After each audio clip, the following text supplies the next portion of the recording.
Hello my dear students. तो ये video जो मैं बना रहा हूँ West Bengal board class 12 semester 3 का कॉस्टिंग एंड टैक्सेशन का ये फर्स्ट वीडियो है, फर्स्ट क्लास है। तो West Bengal board class 12 semester 3 costing and taxation का ये मेरा फर्स्ट वीडियो है, फर्स्ट क्लास है। तो अभी अकाउंट्स का ऑलरेडी एक वीडियो आया है, बिजनेस स्टडीज़ का आया है, अभी इको का भी आएगा, और भी जैसे मैंने पहले ही कहा कि फर्स्ट चैप्टर का पूरा डिटेल वीडियो जैसे मैं रिकॉर्ड करता हूँ विथ एमसीक्यूज, इंपॉर्टेंट क्वेश्चन, सब कुछ मैं करवाऊँगा, आप लोगों को अवेलेबल करवाऊँगा। उसके बाद सेकेंड चैप्टर से मे भी वीडियो यूट्यूब पर ना आए, या हो सकता है सिर्फ वीडियोज़ आए but notes, MCQs, questions, previous solutions वो सब ना आए। तो आप लोग, हम लोगों का जो बैच है, ऑनलाइन बैच है सेमेस्टर 3 क्लास 12 के लिए, उसको आप लोग इनरोल करिए।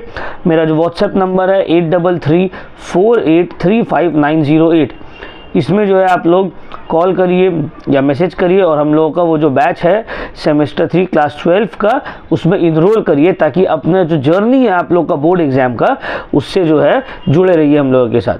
तो चलिए क्लास स्टार्ट करते हैं। कॉस्टिंग एंड टैक्सेशन का आज फर्स्ट क्लास है। तो सेमेस्टर 3 में 40 मार्क्स का ये होने वाला है। Sir 40 marks costing and taxation दोनों का? यस सर, दोनों का।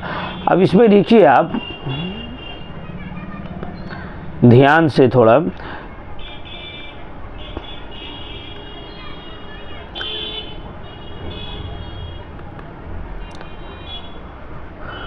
अगर आप सिलेबस को देखते हैं इस सेमेस्टर 3 का, तो यहाँ पे आपको नज़र आएगा इस सेमेस्टर 3 में 40 मार्क्स में से कॉस्टिंग एंड टैक्सेशन दोनों है। सर टैक्स से 2 चैप्टर है और कॉस्ट से 2 चैप्टर है, ठीक है ना। टैक्स से 2 चैप्टर है और कॉस्ट से 2 चैप्टर है। तो टैक्स से कौन कौन सा चैप्टर है सर? 5 हेड्स ऑफ इनकम है। 5 हेड्स ऑफ इनकम है ना भाई, इनकम फ्रॉम कैपिटल गेन्स उसमें से, और इनकम फ्रॉम अदर सोर्सेज, ये 2 सेमेस्टर 3 में है। और income from house property semester 4 में रहेगा।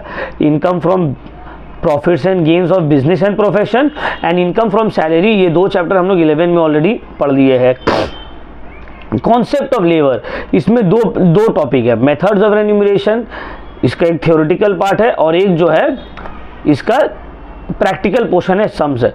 तो ये हो गया 20 मार्क्स का, और ये दोनों मिलाकर हो गया 20 मार्क्स का। तो कॉस्टिंग एंड टैक्सेशन का सिलेबस बहुत ही छोटा है, बहुत बड़ा सिलेबस है नहीं, और एमसीक्यू ही आना है। तो क्लास का लेक्चर और जो नोट्स और जो एमसीक्यूज मैं देने वाला हूँ बहुत इंपॉर्टेंट है।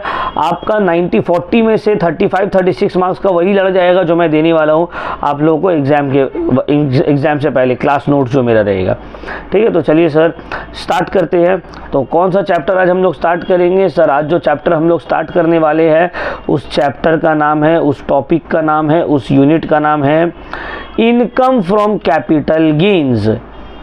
इनकम फ्रॉम कैपिटल गेन्स, ठीक है। 2-3 मैक्सिमम आप पकड़ देना, 2 से 3 क्लास में इसका कंप्लीट, 3 क्लास में होपफुली इसका हम लोग कंप्लीट करेंगे। हम ज़्यादा लंबा क्लासेस नहीं करने मांगते कि 1 घंटा 1.5 घंटा का क्लास कर लिए, क्योंकि स्टूडेंट लोग को फिर बोर हो जाएगा।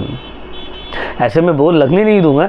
देखिए मैं अकाउंट्स का 1 घंटा का प्लस क्लास लास्ट वीडियो मेरा था, क्योंकि मैं चाह रहा हूँ कि आप लोग अब बार बार ये चीज़ मैं रिपीट नहीं करना चाह रहा हूँ। आप लोग मोटिवेटेड रहिए कि भाई हम लोग का बोर्ड एग्ज़ाम फरवरी में नहीं है, सितंबर में है। सितंबर में पहला 40 मार्क्स का बोर्ड एग्ज़ाम है, उसमें 40 में हम लोग सबको 40 लाना है। 40 आउट ऑफ 40 हम लोगों को स्कोर करना है। तो चलिए इनकम फ्रॉम कैपिटल गेन्स, इसका सबसे पहले भाई आपको सेक्शन याद रखना है। इनकम फ्रॉम कैपिटल गेन्स से रिलेटेड जितना भी सेक्शन है वो इनकम टैक्स एक्ट में सेक्शन 45 से सेक्शन 45 से 55A के बीच में एमसीक्यू में आएगा। Income from capital gains deals with section, 4 option दिया हुआ, तो याद रखना है income from capital gains deals with section 45 to 55A of the income tax act, ठीक है। अब देखिए सबसे पहले आर्टिकल 45 में क्या बोला गया है sir? What does article 45 says, देखते हैं। तो इंट्रोडक्शन में देखते हैं, section 45 of the income tax act 1961 deals with the transfer of capital assets. ये ट्रांसफर ऑफ कैपिटल एसेट्स से डील करते हैं। However, certain gain on transfer of capital assets are taxable under this section. In this chapter we shall discuss the basis of charge. Capital assets बोलते किसको है, क्या nature रहता है capital asset का, शॉर्ट टर्म और लॉन्ग टर्म कैपिटल एसेट के बीच में क्या डिफरेंस है, ट्रांसफर ऑफ कैपिटल एसेट्स के बीच में क्या डिफरेंस है, उसका टैक्सीबिलिटी से रिलेटेड क्या रूल है, टैक्सीबिलिटी से रिलेटेड क्या रूल है। भाई 5 हेड्स ऑफ इनकम है ना, क्लास 11 में पढ़े होंगे आप लोग, उसमें से एक हेड कैपिटल गेन भी है, तो कैपिटल गेन से रिलेटेड भी तो कुछ टैक्सेशन का रूल होगा, वो हम लोग पढ़ेंगे। सबसे पहले समझेंगे सर कैपिटल एसेट बोलते किसको है, ठीक है। हम लोग सबसे पहले समझेंगे what do you mean by capital asset, what is a capital asset. अब इसका डेफिनेशन दिया हुआ है सेक्शन 2 सबसेक्शन 14 में। सेक्शन 2 सबसेक्शन 14 में बोला गया है capital asset means any property of any kind held by the assessee whether or not connected with his business or profession. अब देखो इसका मतलब है प्रॉपर्टी ऑफ एनी काइंड, कोई भी काइंड ऑफ प्रॉपर्टी जो एसएससी के पास है, चाहे वो उसका बिजनेस से कनेक्टेड हो या ना हो। अब देखो जब भी हम लोग प्रॉपर्टी, अभी हम प्रॉपर्टी बोले तो तुम लोग के दिमाग में आएगा कहीं पे प्लॉट होगा, कहीं पे फ्लैट होगा, कहीं का बंगलो होगा। भाई income tax act capital gain में प्रॉपर्टी का मतलब सिर्फ यही चीज नहीं है, घर बाड़ी जमीन जायदाद नहीं, इसका जो है बहुत वाइड मीनिंग है। क्या क्या है, property is wider then it includes all kinds of property, movable, immovable, tangible, intangible, fixed और circulating। इसमें हर तरह का प्रॉपर्टी आ जा रहा है, घर बाड़ी जमीन ये सब तो प्रॉपर्टी है ही, और भी बहुत सारा, ज्वेलरीज, इंटेंजिबल जैसे कि गुडविल हो गया, पेटेंट्स हो गया, ये भी मेरा कैपिटल एसेट है।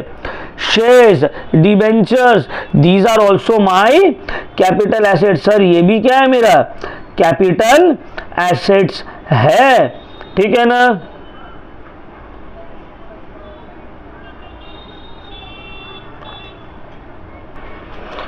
तो देखो क्या क्या चीज आ जाता है कैपिटल एसेट्स में।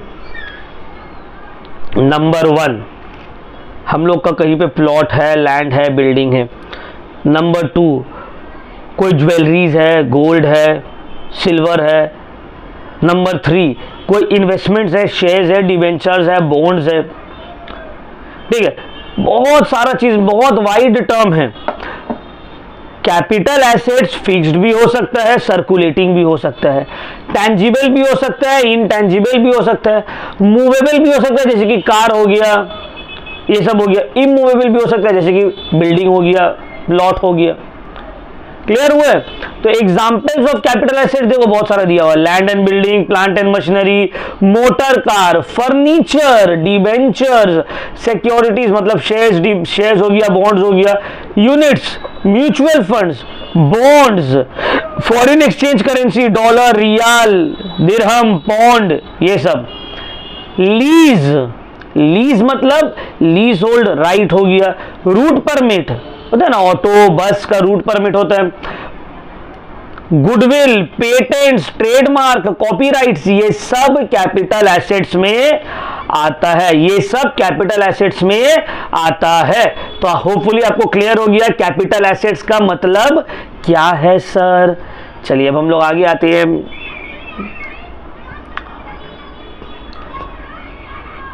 देखो हम फर्स्ट पेज को स्किप करके पीछे गए, क्यों? क्योंकि हम आपको basis of charge, capital gain, ये सबसे पहले तुमको ये समझाना होगा ना भाई कैपिटल एसेट क्या होता है।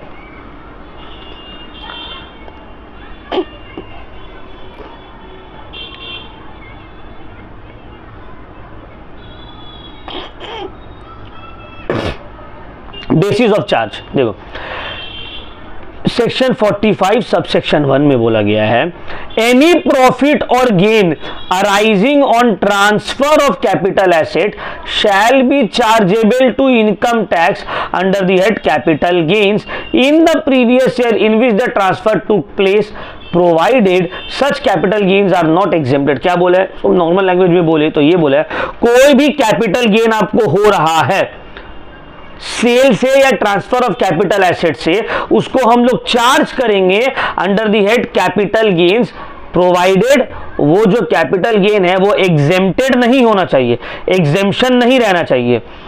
अच्छा बोला है the charge under this head depends on certain conditions. Charge जो है ये सर्टेन कंडीशंस के ऊपर डिपेंड करता है। क्या है, पहला है मतलब कैपिटल गेन ये चार्ज होगा, इसका कुछ कंडीशन है। क्या कंडीशन है, पहला there must be capital asset. पहला कंडीशन है कि भाई वो गेन कैपिटल एसेट से होना चाहिए।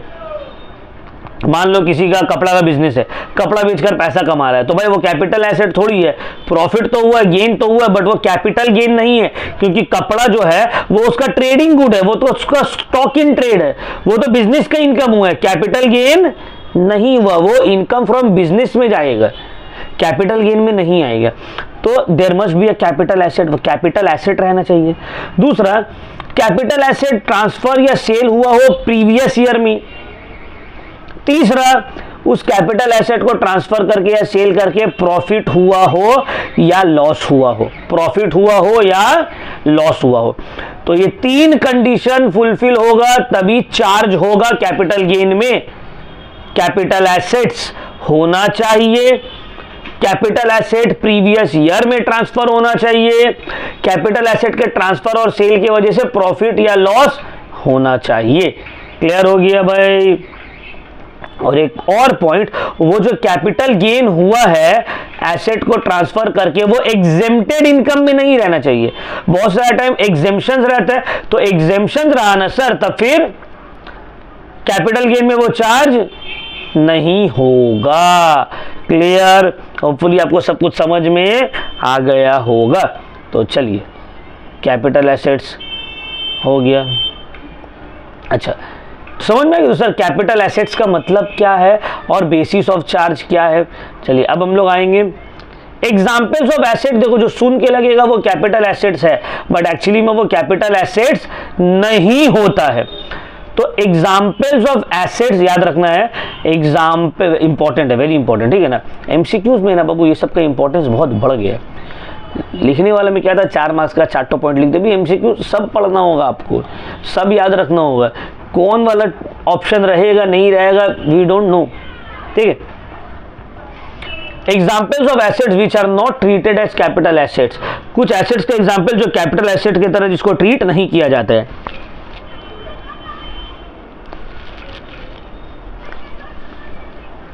Number 1, any stock in trade. कोई भी स्टॉक इन ट्रेड है या रॉ मटेरियल्स या कंज्यूमेबल स्टोर्स है जो कि बिजनेस के लिए यूज किया जा रहा है, उसको बेच के जो भी प्रॉफिट या लॉस होगा वो income from business or profession में जाएगा। अभी जैसे हम आपको एग्जांपल दिए कि किसी का कपड़ा का दुकान है, ठीक है, तो कपड़ा बेचकर वो जो पैसा कमा रहा है वो बिजनेस एंड प्रोफेशन में जाएगा, कैपिटल गेन में नहीं जाएगा, ठीक है। फिर एक बार एक्सप्लेन कर रहे हैं, examples of assets which are not treated as capital assets.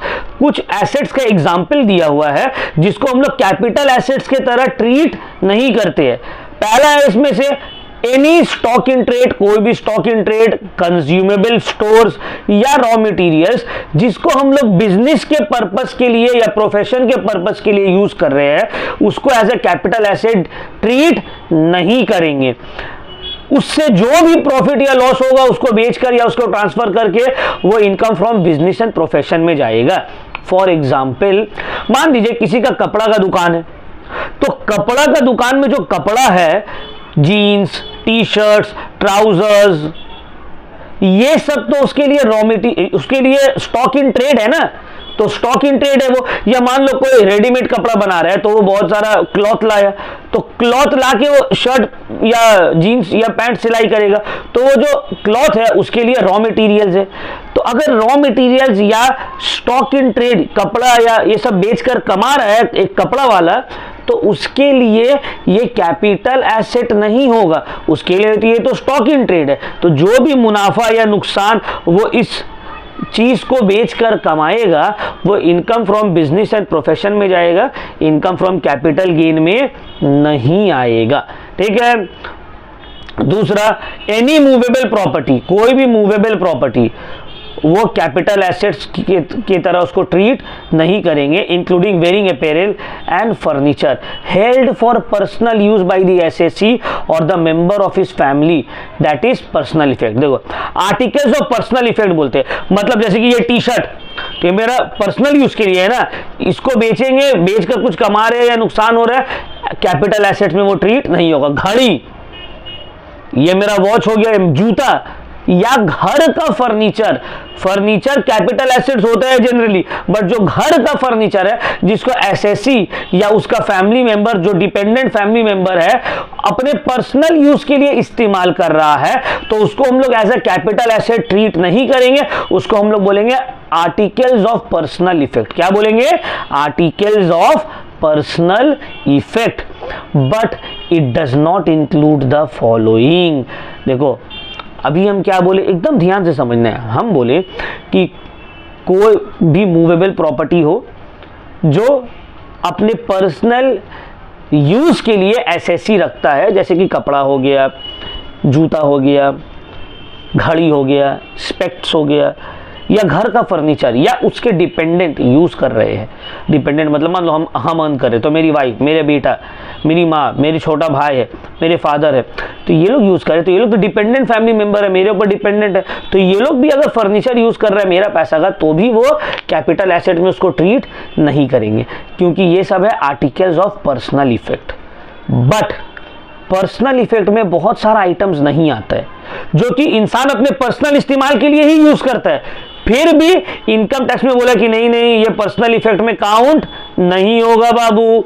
तो ऐसा कौन कौन सा एसेट है जो सुन के तो लगेगा हाँ पर्सनल यूज के लिए, लेकिन वो आर्टिकल्स ऑफ पर्सनल इफेक्ट नहीं है, उसको कैपिटल एसेट के तरह ट्रीट किया जाएगा। एक है jewellery made out of gold, silver और एनी अदर प्रेशियस मेटल, कोई भी jewellery, gold, silver, diamond, platinum.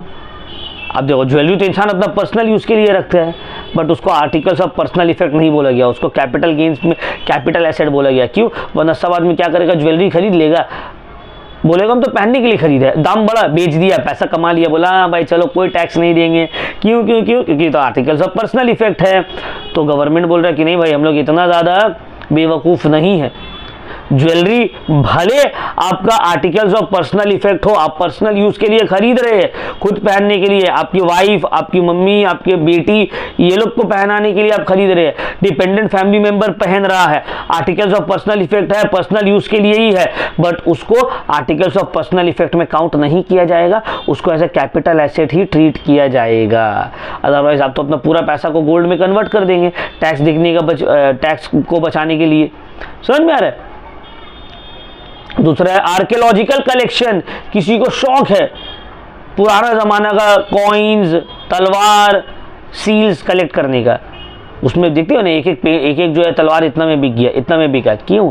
Archaeological collections है ये सब, तो ये भी आर्टिकल्स ऑफ पर्सनल इफेक्ट में काउंट नहीं होगा। ड्राइंग्स, पेंटिंग्स, देखते हो ना एक एक आदमी करोड़ों का पेंटिंग बिक रहा है, तो इसको भी आर्टिकल्स ऑफ पर्सनल इफेक्ट में काउंट नहीं किया गया है, इसको भी आर्टिकल्स ऑफ पर्सनल इफेक्ट में काउंट नहीं किया गया, ये सब कैपिटल एसेट्स में आएगा। स्कल्पचर्स, कोई मूर्ति हो गया या एनी वर्क ऑफ आर्ट, कोई भी वर्क ऑफ आर्ट, इसको आर्टिकल्स ऑफ पर्सनल इफेक्ट में काउंट नहीं किया गया।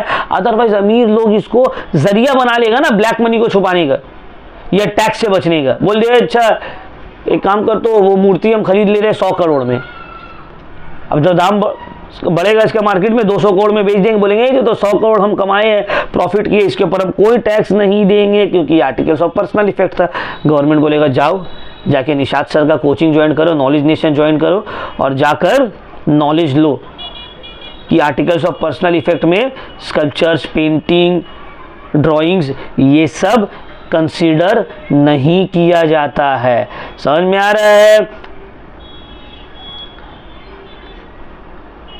Agricultural land situated in rural area is not a capital asset. देखो कोई गांव में एग्रीकल्चरल लैंड है, रूरल एरिया में कोई एग्रीकल्चरल लैंड है, तो उसको कैपिटल एसेट ट्रीट नहीं किया जाएगा। लेकिन अगर ये अर्बन एरिया में एग्रीकल्चरल लैंड है तो इसको कैपिटल एसेट ट्रीट किया जाएगा। अब देखो बहुत कोई का डेफिनेशन अलग होगा। कोई बोलेगा, अब मान लो किसी के लिए एक सिटी उसको लग रहा है अरे हाँ ये तो गांव है यहाँ पे ले रहे, कोई बोलेगा नहीं नहीं ये तो शहर है। तो इसका डेफिनेशन भी गवर्नमेंट बोल दिया कि गांव, रूरल एरिया और अर्बन एरिया का क्या डेफिनेशन है, कौन सा लैंड को रूरल एरिया में माना जाएगा, तो रूरल एरिया का क्या क्या कंडीशंस है पहले बोला गया है। India in the rural area of India is not a capital asset provided it is not situated either। ये कोई भी म्यूनिसिपैलिटी का जुरिस्डिक्शन में नहीं आना चाहिए, कोई भी म्यूनिसिपल कॉरपोरेशन के एरिया में वो लैंड नहीं आना चाहिए, क्योंकि म्यूनिसिपल कॉरपोरेशन है मतलब वो शहर हो गया, तब गांव थोड़ी हुआ। म्यूनिसिपल कॉरपोरेशन या notified area, town area committee और एक कैंटोनमेंट बोर्ड जहाँ का पॉपुलेशन 10,000 से कम ना हो। ये situated outside the limits of municipality, वो म्यूनिसिपल कॉरपोरेशन के लिमिट से बाहर रहना चाहिए, म्यूनिसिपल कॉरपोरेशन के लिमिट में नहीं आना चाहिए। ठीक है, aerially being more than, aerially मतलब डायरेक्ट ऊपर से ऊपर अगर हम लोग मेजर करेंगे तो वो 2 किलोमीटर का डिस्टेंस से ज्यादा रहना चाहिए। वहां का पॉपुलेशन मोर देन 10,000 रहना चाहिए।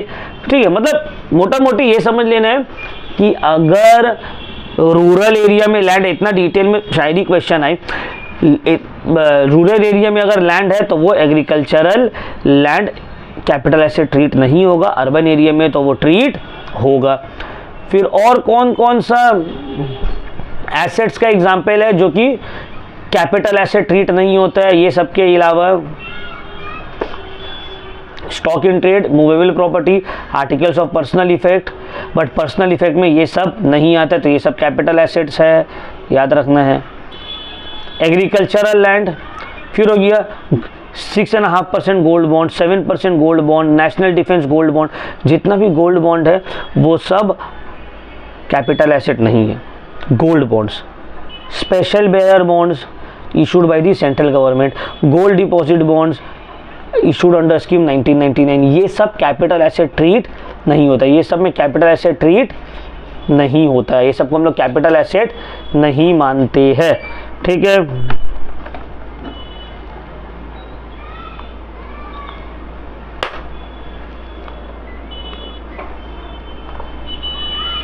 चलिए नेक्स्ट।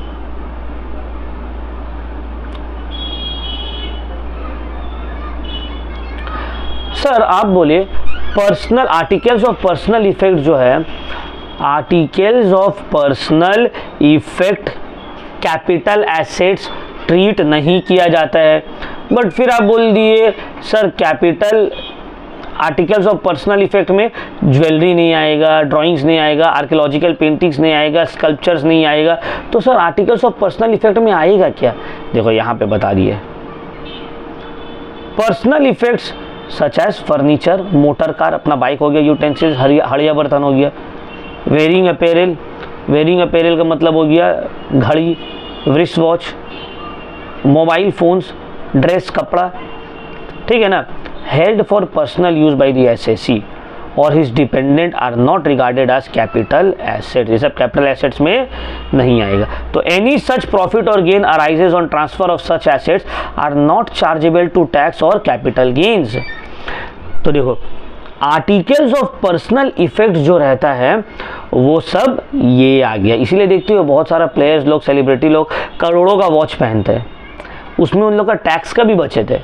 एक तो लग्जरी दिखाना है, अपना लाइफस्टाइल दिखाना है, भाई पैसा है पहन रहे, साथ ही साथ उन लोगों का टैक्स का भी बचत है। विराट कोहली, क्या नाम है यार, रोनाल्डो, तो ये लोग इतना महंगा है। अभी जो आनंद अंबानी 30 करोड़ 35 करोड़ का घड़ी पहना हुआ, तो क्यों, व्हाट इज़ द रीज़न? क्योंकि ये सब आर्टिकल्स ऑफ पर्सनल इफेक्ट है, इसके ऊपर उन लोगों को अगर आगे चल के बेचता है तो कोई टैक्स देना नहीं पड़ेगा। हाउएवर देखो बोला है ये सब तो कैपिटल एसेट है। हाउएवर सॉवरेन सिल्वर कॉइन्स या सिल्वर बार जिसको एसएससी यूज कर रहा है पूजा करने में या कोई वर्शिप करने में on a particular date on certain festival are not regarded as articles of personal effect. क्या मतलब है? मान लो एक थाली है, एक कॉइन है, एक दिया है चांदी का, ठीक है ना, जिसको हम सिर्फ दुर्गा पूजा, दिवाली में, सरस्वती पूजा में या ईद में, ठीक है ना, या मिलादुन्नबी में, न्याज में निकाल रहे हैं, तो वो मेरा आर्टिकल्स ऑफ पर्सनल इफेक्ट नहीं हुआ। तो ये सब चीज़ जिसको हम एक पर्सनल एसेट्स कंसीडर नहीं करेंगे, वो ये सब यूटेंसिल्स हो गया, सिल्वर का कॉइन या बार, जिसको हम लोग एक पर्टिकुलर डेट में, पर्टिकुलर फेस्टिवल में रिलीजियस वर्शिप के लिए यूज़ कर रहे हैं, तो उसको हम लोग कैपिटल एसेट ही ट्रीट करेंगे, ठीक है, articles of personal effect treat नहीं करेंगे। उसी तरह एंटीक डेकोरेटिव आइटम और collector items can not be regarded as personal effect. किसी को कोई एंटीक कलेक्ट करने का शौक है, ठीक है ना, कोई डेकोरेटिव आइटम कलेक्ट करने का शौक है, तो वो भी आर्टिकल्स ऑफ पर्सनल इफेक्ट नहीं होगा। ये सब गवर्नमेंट क्यों कर रहा है बाबू? इसलिए कर रहा है ना, वरना बड़ा बड़ा आदमी लोग इतना ज़्यादा चालाक होता है, कोई लेके आएगा एंटीक टाइप का या कोई डेकोरेटिव आइटम लेके आएगा, बोलेगा इतना करोड़ों रुपया का हम खरीदे, और फिर 5 साल बाद उसको डबल में बेच देगा, बोलेगा कि ये तो मेरा पर्सनल घर का सामान था, पर्सनल इफेक्ट था, पर्सनल इफेक्ट वाला एसेट था, इसके ऊपर हम टैक्स क्यों दें? तो इसीलिए गवर्नमेंट को मजबूरन ये करना पड़ा है। गवर्नमेंट शौक से नहीं किया, गवर्नमेंट को मजबूरन ये चीज़ करना पड़ा, ये सब लॉज बनाना पड़ा है। क्लियर हो गया? होपफुली आप लोगों को क्लियर हो गया होगा, कोई डाउट्स नहीं हुआ होगा। अगर कोई भी डाउट हो तो हमसे आप लोग पूछ सकते हैं। एनी डाउट आप लोग हमसे बिंदास बेझिझक एकदम पूछिए, ठीक है। तो सबसे पहले हम लोग आज क्या क्या पढ़े, एक बार क्विक रिवीजन ले लेते हैं सर। हम लोग आज पढ़े कैपिटल एसेट का मतलब क्या होता है, कैपिटल एसेट्स का बेसिस ऑफ चार्ज क्या होगा, कब चार्ज करेंगे कैपिटल गेन्स को कैपिटल हेड्स के अंदर, और क्या क्या कंडीशंस क्राइटेरिया फुलफिल होना चाहिए। दूसरा हम लोग क्या पढ़े हैं sir, examples of capital assets, ये सब देखो इतने एग्जाम्पल्स ऑफ कैपिटल एसेट्स। फिर हम लोग क्या पढ़े सर, एग्जाम्पल्स ऑफ एसेट्स जो कि कैपिटल एसेट नहीं है, वो सब पढ़ लिए सर। उसके बाद हम लोग पढ़े sir what is articles of personal effect, articles of personal effect क्या होता है और कौन कौन सा items articles of personal effect में काउंट नहीं होता है। सुन के तो लगेगा बट होता नहीं है। उसके बाद और हम लोग क्या पढ़े सर, हम लोग एग्जाम्पल पढ़े हैं पर्सनल इफेक्ट्स का, आर्टिकल्स का, आर्टिकल्स ऑफ पर्सनल इफेक्ट्स का हम लोग एग्जाम्पल पढ़े हैं। तो ये सब चीज़ सर हम लोग किए हैं, ये सब चीज़ हम लोग आज पढ़े हैं, ठीक है। तो आज के क्लास के लिए हम लोग इतना ही करते हैं। होपफुली आप लोग को समझ में आया होगा। नेक्स्ट जो वीडियो आने वाला है इसमें हम क्लासिफिकेशन ऑफ कैपिटल एसेट्स आप लोग को पढ़ाएंगे। लॉन्ग टर्म कैपिटल एसेट्स क्या होता है, शॉर्ट टर्म कैपिटल एसेट्स क्या होता है, फिर कैपिटल गेन्स कैसे कैलकुलेट होता है, उसका फॉर्मेट क्या है। आज तक समझ आया नहीं है बट तुम लोग का न्यू सिलेबस है तो उसको हम लोग थोड़ा सिखा देंगे, ठीक है। फिर क्या क्राइटेरिया है, कैपिटल एसेट शॉर्ट टर्म होगा या लॉन्ग टर्म होगा, उसका एग्जाम्पल, उससे कुछ रिलेटेड सम्स, ठीक है, वो हम लोग नेक्स्ट क्लास करेंगे। उसके बाद वाला जो क्लास रहेगा उसमें हम लोग क्या करेंगे, उसमें हम लोग क्वेश्चन सॉल्व करेंगे, ठीक है, क्वेश्चन सॉल्व करेंगे। यार क्वेश्चन सॉल्व करेंगे तो 3-4 क्लासेस होगा, अच्छे से डिटेल में हम लोग इंशाल्लाह इसको पूरा कंप्लीट कर लेंगे। तो आज से रिलेटेड जो भी डाउट है हमसे आप लोग पूछ सकते हैं। हम लोग का जो ऑनलाइन बैचेस चल रहा है सेमेस्टर 3 का, उसको आप लोग जल्द से जल्द ज्वाइन करिए, ठीक है। तो चलिए क्विक रिवीजन कर लेते हैं। कैपिटल एसेट्स का मतलब सर, कैपिटल एसेट्स का मतलब होता है any kind of property held by the SSC.